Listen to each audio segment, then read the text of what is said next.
And now, your host. You've seen him on SNL, Tough Crowd, Broadway, and Girls. Ladies and gentlemen, the Wolf of 47th Street, Colin Quinn!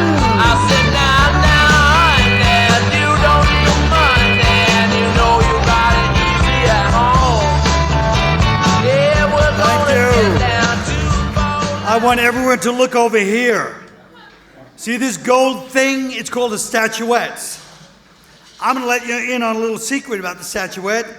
Unless you take some action, it's nothing more than a worthless hunk of metal, shaped for some reason like a large vagina. And in the case of this statuette, it's up to you, the writer, the scribe, the regent of the rewrite, the master of the MacBook, the Frederick the Great of the first draft. This statuette is the great equalizer, but it comes from here. You call this your heart, I call it the guild. Now it's true, technically you have two hearts, one in the east, one in the west, the Chang and Ang of modern labor movements. But before I welcome you, I'd like to say anyone that's not going to enjoy tonight, if I can quote the great Congressman Michael Grimm, will break you in half like a little boy and throw you off the balcony. So,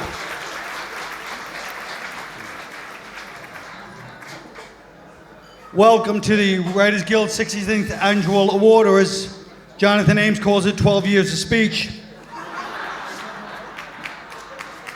If you didn't laugh at that, I wasn't here last year either, so I barely got it. But it's funny to those of them that were here, I guess. Gets a year for laugh a year later. It must have been pretty brutal. Good to be here in Times Square, by the way, the Super Bowl Boulevard. That was that's really a classy way to describe Broadway.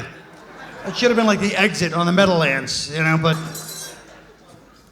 I remember when a $5 toboggan ride meant a whole other thing here in Times Square, but that was a different time. I'd like to start by calling attention to you, Writers Guild, and I'll just tell the little anecdotes that are true that have been happening in the past few days, which will describe your standing in the community.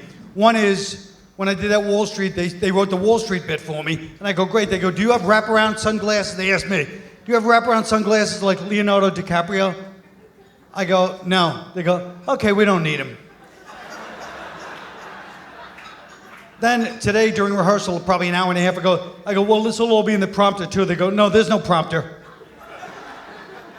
But I realized it was an honor anyway to be here when I found out what an honor it is to be chosen to replace Kamau Bell, who bailed out about 8 days ago. And no, I like that they left it in the press.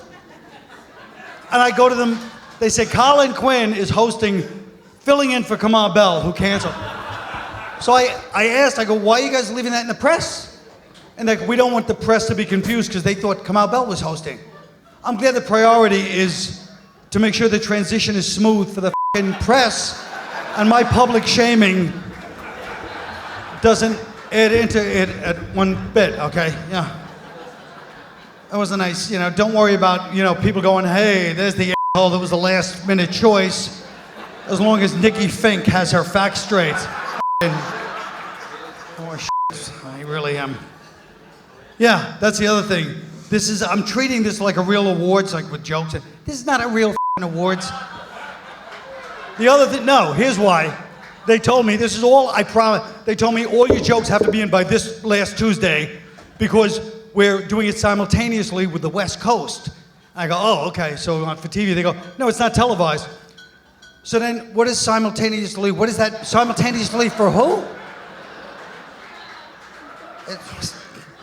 I don't even understand what that could possibly mean. It doesn't, I'm not televised, are you kidding me? First of all, we're in the business. Second of all, there's Google Maps. Everything is to people's street view. Everything is televised at all times.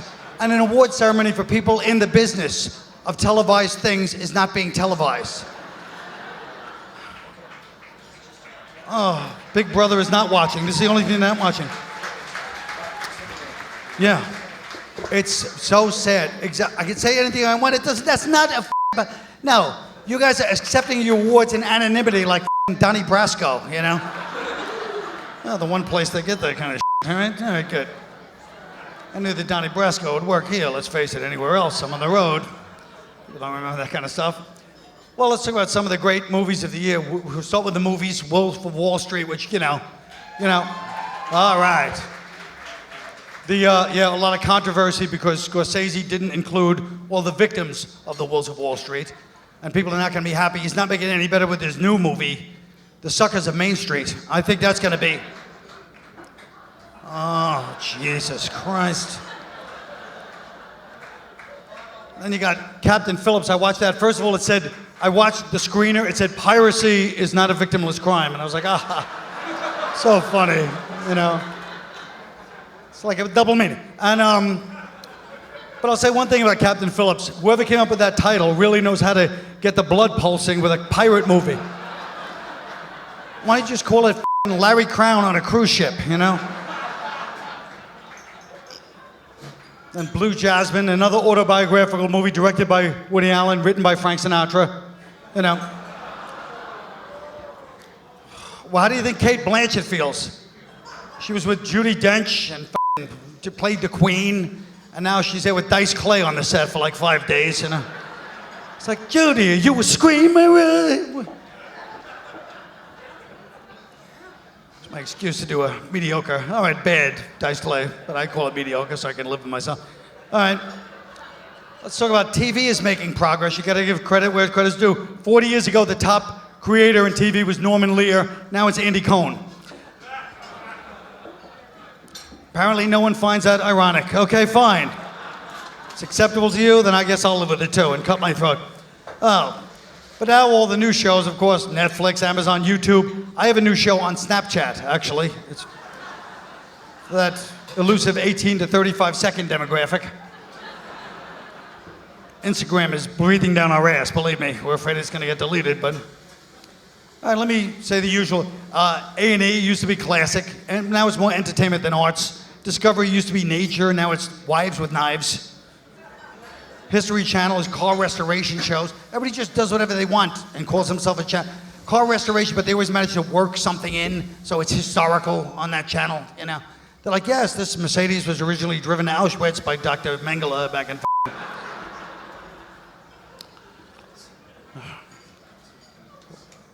Then the Learning Channel with Honey Boo Boo. What are we learning? That the end is near, I guess, you know.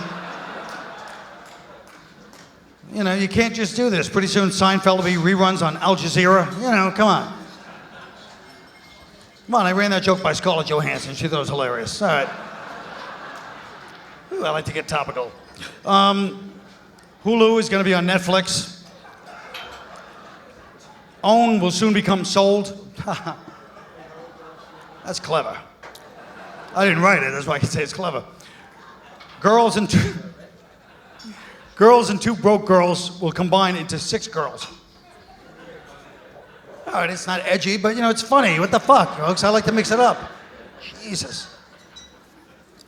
Let me go into my last thing, which is here's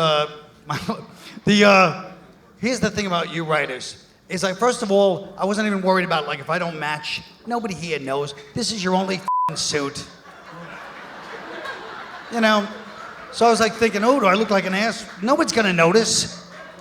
You know?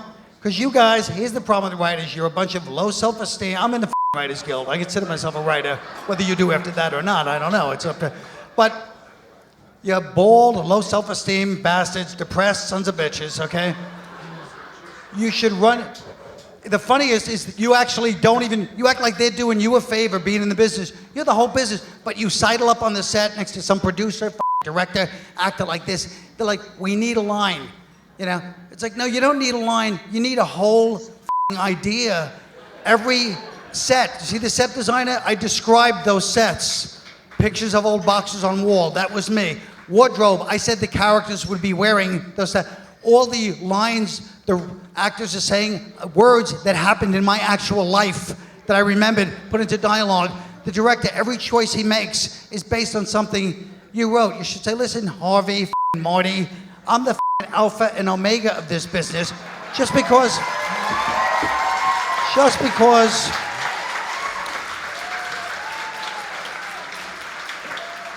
just because you treat me like this because I have a nervous condition and I'm socially anxious and I dress badly and I have no upper body strength.